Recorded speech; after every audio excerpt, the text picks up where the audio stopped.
వీళ్ళందరి పేర్లు వీళ్ళ యొక్క కంట్రిబ్యూషన్ నేను ప్రత్యేకంగా చెప్పాల్సినటువంటి పని లేదు. ఈ రాష్ట్ర ప్రభుత్వం ఏర్పాటు కావడానికి వీళ్ళు డక్కా ముక్కీలు తిని తిండి లేకుండా వర్షంలో నాని ఎండ లోపల మాడి గత ప్రభుత్వానికి వ్యతిరేకంగా ఆ ప్రభుత్వం ఉంటే మాకు న్యాయం జరగట్లేదు అని చెప్పేసి ఒక సదుద్దేశంతో ఒక బృహత్తరమైనటువంటి దృక్కోణంతో గత ప్రభుత్వాన్ని పారద్రోలి ప్రస్తుత ప్రభుత్వాన్ని తీసుకొచ్చారు. ఈ ప్రభుత్వం వస్తే మా ఆశలు మా ఆశయాలు మా హక్కులకు న్యాయం జరుగుతుంది అనేటువంటి ఒకే ఒక్క సదుద్దేశంతో ఈ ప్రభుత్వాన్ని తీసుకురావడం జరిగింది.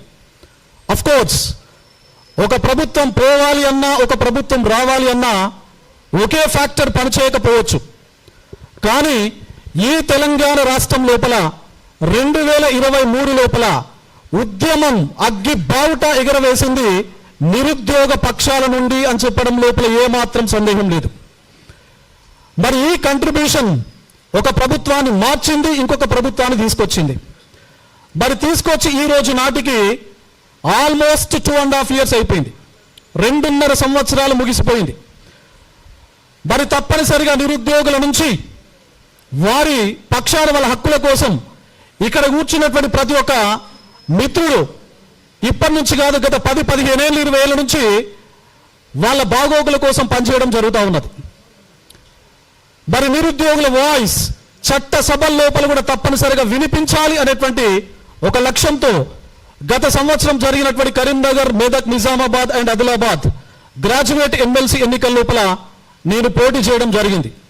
అవుట్ రైట్గా అన్కండిషనల్గా నిరుద్యోగ సమాజం నుంచి నాకు లభించినటువంటి మద్దతు వల్ల 63,000 ఓట్లు ఒక సాదా సీదా వ్యక్తికి, ఒక అసిస్టెంట్ ప్రొఫెసర్కి అన్ని రావడం అనేది ప్రధాన కారణం. నేనేం చెప్తానంటే గుండె లోతుల నుంచి వీళ్ళందరే అని చెప్పేసి నేను చెప్తా ఉంటా.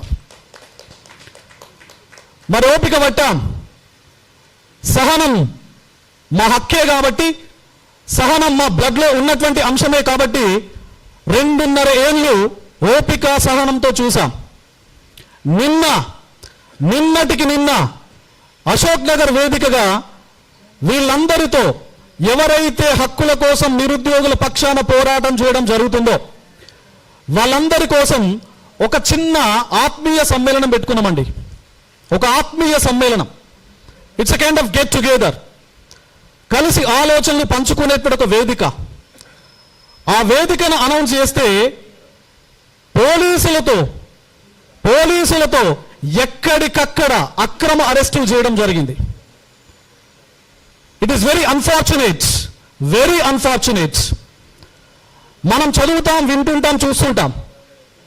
భారత రాజ్యాంగ రూపకర్త బాబాసాహెబ్ అంబేద్కర్ గారు చాలా క్రిస్టల్ క్లియర్ ఒక మాట మాట్లాడుతూ ఉంటారు. నిన్న జరిగినటువంటి సంఘటన చూసి ఆ మాట చాలా స్పష్టంగా మీతో నేను పంచుకోవాలనుకుంటున్నా.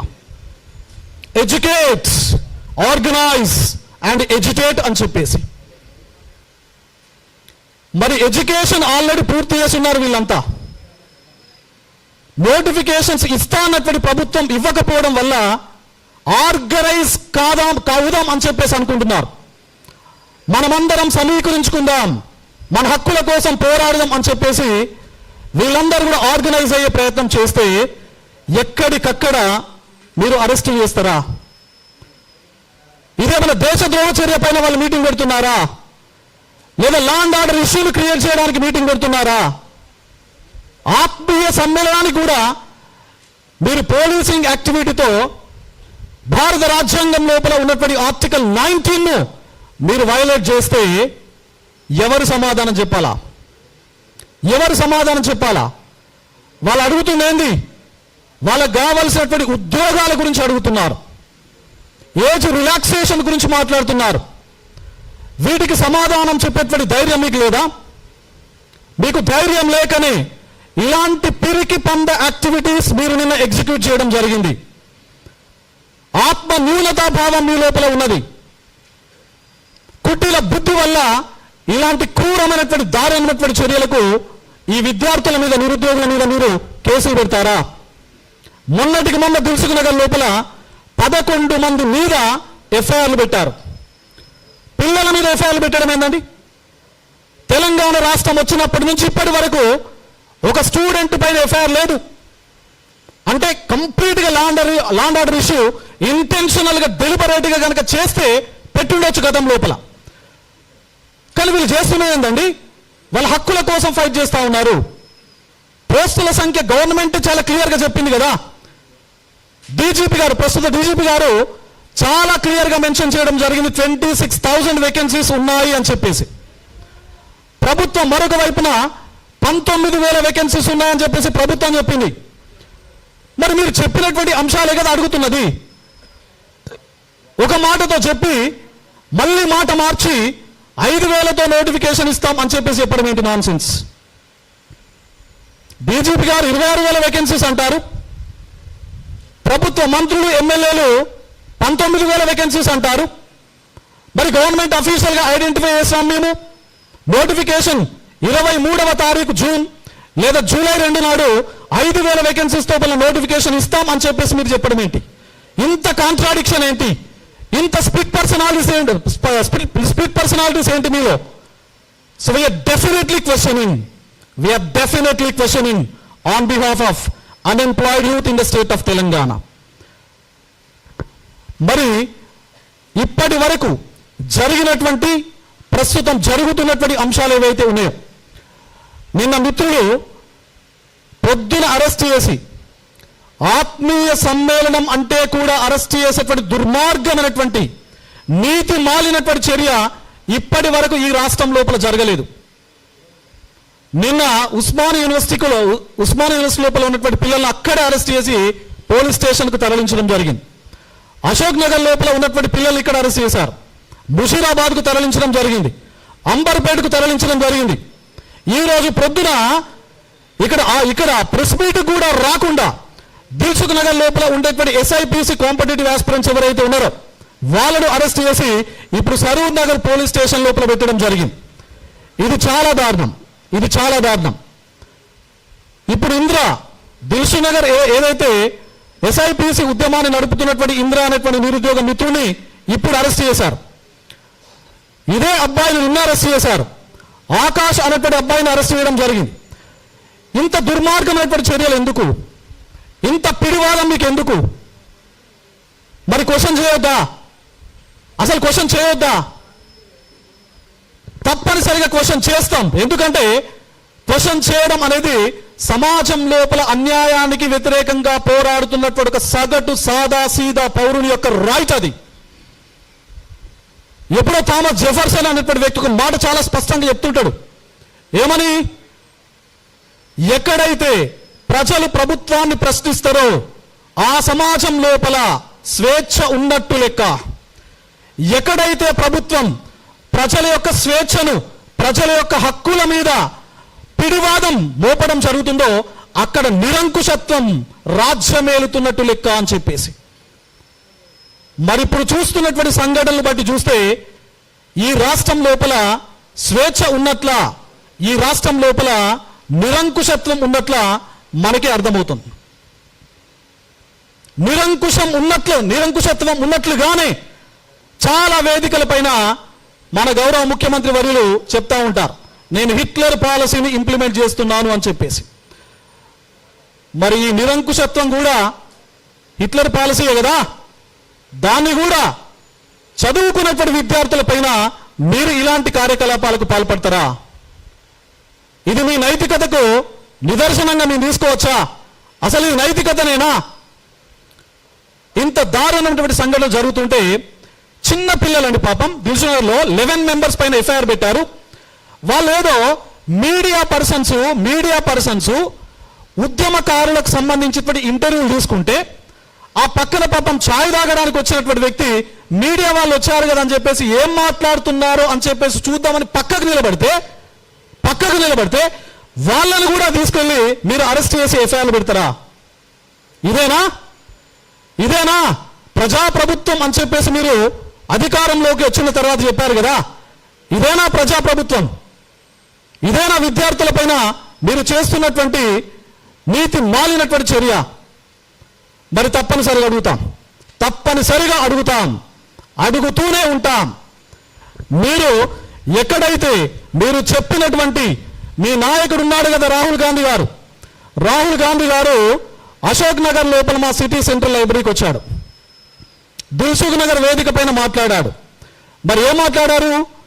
మా ప్రభుత్వాన్ని మీరు గెలిపించండి, మా ప్రభుత్వం అధికారం లోపలికి వచ్చిన తర్వాత సంవత్సరానికి 2 లక్షల ఉద్యోగాలు ఇస్తాము అని చెప్పేసి. సంవత్సరానికి 2 లక్షల ఉద్యోగాలు. మరి ఇప్పుడు 2.5 సంవత్సరాలైంది కదా, మీరు ఎన్ని లక్షల ఉద్యోగాలు ఇవ్వాలి మీ మేనిఫెస్టో ప్రకారం? So this is your manifesto. మీరు రూపొందించినటువంటి 420 మేనిఫెస్టో ఏదైతే ఉందో దాని లోపల 9వ పేజీ మీ యూత్ డిక్లరేషన్ గురించి మాట్లాడుతూ ఉంది.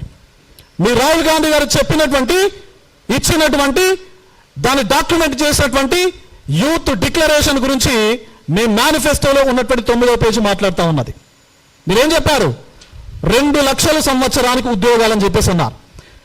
దీని ప్రకారం మీరు ఈ రోజు నాటికి 2.5 సంవత్సరాలైంది కాబట్టి 2+2+1 5 లక్షల ఉద్యోగాల కల్పన ఇప్పటి వరకు మీరు చేసి ఉండాలి. మరి ఇప్పటి వరకు ఎన్ని చేశారు? మీరు చెప్తున్నటువంటి లెక్కలే కదా. మీరు చెప్తున్నటువంటి లెక్కల ప్రకారము 60,000 65,000 చేస్తామని చెప్పేసి మీరు ఊకదంపుడు ఉపన్యాసాలు వివిధ రకాల వేదికలపై నుంచి ఇస్తున్నారు కదా, మీరు, మీ మంత్రులు, మీ ఎమ్మెల్యేలు. మరి దిస్ ఈజ్ అ డాక్యుమెంట్. ఇప్పటి వరకు మీ ప్రభుత్వం వచ్చిన డిసెంబర్ 2023 నుంచి జూన్ 2026 వరకు మీరు ఇచ్చినటువంటి నోటిఫికేషన్స్, మీరు రిక్రూట్ చేసినటువంటి వేకెన్సీస్కి సంబంధించిన లిస్టు ఇక్కడ ఉంది. మొత్తం ఇప్పటి వరకు 59,762 అండ్ రీసెంట్ గా ఇచ్చినటువంటి DyEO deputy education officer notification కూడా కలుపుకొని ఉంటే అదొక 24 పోస్టులు కలిపితే మీరు ఇచ్చింది రఫ్ గా ఒక 60,000. మీరు ఇచ్చింది అంటే కండిషన్ సప్లై. ఏంటి కండిషన్ సప్లై అంటే? ఫస్ట్ మీరు పోలీస్ రిక్రూట్మెంట్కి సంబంధించి రిక్రూట్మెంట్ చేశారు. వాళ్ళకి పెద్ద ఎల్బీ స్టేడియం లోపల మీటింగ్ పెట్టి అపాయింట్మెంట్ ఆర్డర్లు ఇచ్చారు. అంటే గత ప్రభుత్వం ఉన్నప్పుడు ఇచ్చినటువంటి 16,347 వేకెన్సీస్కి సంబంధించినటువంటి వేకెన్సీస్ను మీరు రిక్రూట్ చేసి వాళ్లకు అపాయింట్మెంట్ ఆర్డర్లు మీ ద్వారా వాళ్ళ చేతుల పెట్టారు. ఇలా ఇవన్నీ ఇప్పటి వరకు రిక్రూట్ చేసినటువంటి 60,000 వేకెన్సీస్కు సంబంధించినటువంటి మొత్తం నోటిఫికేషన్స్ గత ప్రభుత్వం ఇచ్చినటువంటి నోటిఫికేషన్స్. మరి మీరేం చేశారు? వాళ్ళు ఇచ్చిపోతే మీరు వీళ్ళ చేతిలో ఇట్లా కాగితం, అపాయింట్మెంట్ కాగితం పెట్టి నేనే ఇచ్చినామని చెప్పేసి మీరు సభలల్లా, సమావేశాలల్లా చెప్పుకుంటున్నారు. గత ప్రభుత్వం అన్యాయం చేసిందనే కదా ఆ ప్రభుత్వం పైన వ్యతిరేక బావుట ఎగరవేసి ఆ ప్రభుత్వాన్ని పక్కన పెట్టి మిమ్మల్ని తీసుకొచ్చింది. మరి గత ప్రభుత్వం చేసేటువంటి తప్పిదాలకు సంబంధించినటువంటి అనుభవాల నుంచి మీరు నేర్చుకోవాల్సినటువంటి బాధ్యత మీకు ఉందా లేదా? మరి ఒకవేళ మాకు బాధ్యత లేదు అని మీకు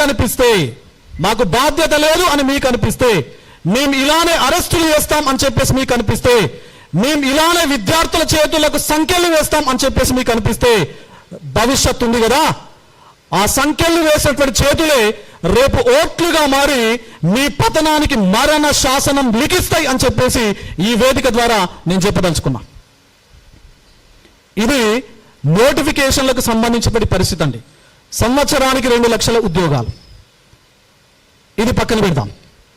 ఒకవేళ సంవత్సరానికి 2 లక్షల ఉద్యోగాలతో పాటు నిరుద్యోగ సమాజం బాధలతో ఉండి, కష్టాలతో ఉండి, వాళ్ళు అసలు టైంకు తినట్లేదు, 5 రూపాయల భోజనాన్ని తిని రోజంతా మార్నింగ్ బ్రేక్ఫాస్ట్ లేకుండా మధ్యాహ్నం లైబ్రరీ లోపల పెట్టేటువంటి 5 రూపాయల భోజనాన్ని తిని నైట్ ఏదో బయట టిఫిన్ దొరికితే టిఫిన్ తిని ఇంటికి పోయే ముఖం లేక, ఇంటికి వెళ్తే ఉద్యోగం ఎదురా అని చెప్పేసి అడిగేటువంటి ప్రశ్నలకు బదులు ఇవ్వలేక మానసిక వేదనను అనుభవిస్తూ ఇక్కడ చాలంటి బతుకును కొనసాగిస్తూ ఉన్నటువంటి నిరుద్యోగులకు మీరు కేసులతో సమాధానం చెప్తారా?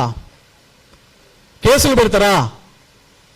వాళ్ళు ఏం చెప్పాలి సమాధానం? ఇంట్లో ఉద్యోగాల నోటిఫికేషన్ లేదు, మళ్ళీ పైగా దాని మీద కేసులు పెట్టి వాళ్ళకు రేపు ఉద్యోగం వచ్చిన తర్వాత కూడా కేసు పేరుతో వాళ్ళను ఇంటెలిజెన్స్ రిపోర్ట్ లోపల తీసేసే ప్రయత్నమే కదా మీరు చేసేది. ఇది ఎంతవరకు కరెక్ట్?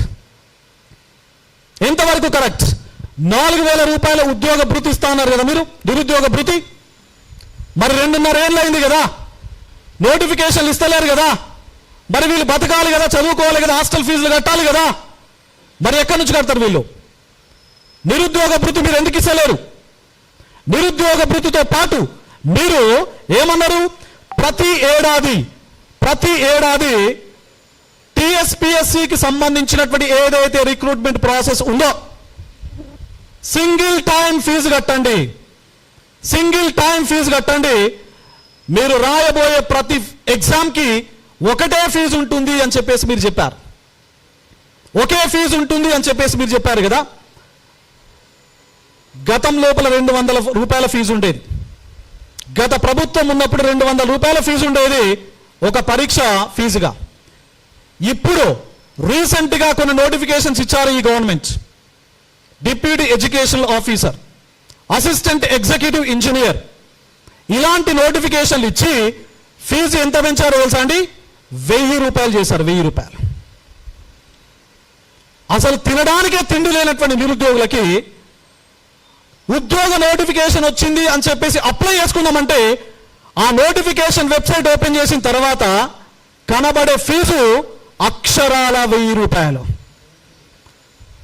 అంటే ఒక అభ్యర్థికి, డిగ్రీ చదివినటువంటి అభ్యర్థికి 3-4 రకాల ఉద్యోగాలకు సంబంధించినటువంటి అప్లికేషన్కు అర్హత ఉంటుంది. మరి అతను అన్నిటికీ అప్లై చేయాలి అంటే 4-5 వేల రూపాయలు వెచ్చించాల్సినటువంటి పరిస్థితి ఉంది. మరి ఇది బేర్ చేసే కండిషన్లో నిరుద్యోగులు ఉన్నారా? మరి దీనికి సమాధానం చెప్పరా? మీరు ఇచ్చినటువంటి హామీయే కదా. ఏమన్నారు? టైటిల్ చూడండి, పారదర్శక ప్రభుత్వ ఉద్యోగ నియామకాలు. పారదర్శక ప్రభుత్వ ఉద్యోగ నియామకాలు. దీన్ని తీసి కిలోమీటర్ దూరం లోపల పాతర పెట్టండి దయచేసి ప్రభుత్వానికి నేను డిమాండ్ చేస్తా ఉన్నా. పారదర్శక, ట్రాన్స్పరెన్సీ అండ్ అకౌంటబిలిటీ అనేటువంటి పదాన్ని వాడడానికి మీకు అర్హత లేదు అని చెప్పేసి నేను ఈ ప్రెస్ మీట్ ద్వారా ప్రభుత్వాన్ని డిమాండ్ చేస్తా ఉన్నా. You just remove this word. మీరు ఈ పదాన్ని తొలగించండి. ఎందుకంటే గ్రూప్ 1 రిక్రూట్మెంట్ లోపల మీరు ఎంత పారదర్శకత ప్రదర్శించారో తెలంగాణ సమాజం మొత్తానికి తెలుసు. మీ పారదర్శకత ఎంత ఉందో తెలంగాణ సమాజానికి మొత్తానికి తెలుసు అని చెప్పేసి నేను చెప్తా ఉన్నా.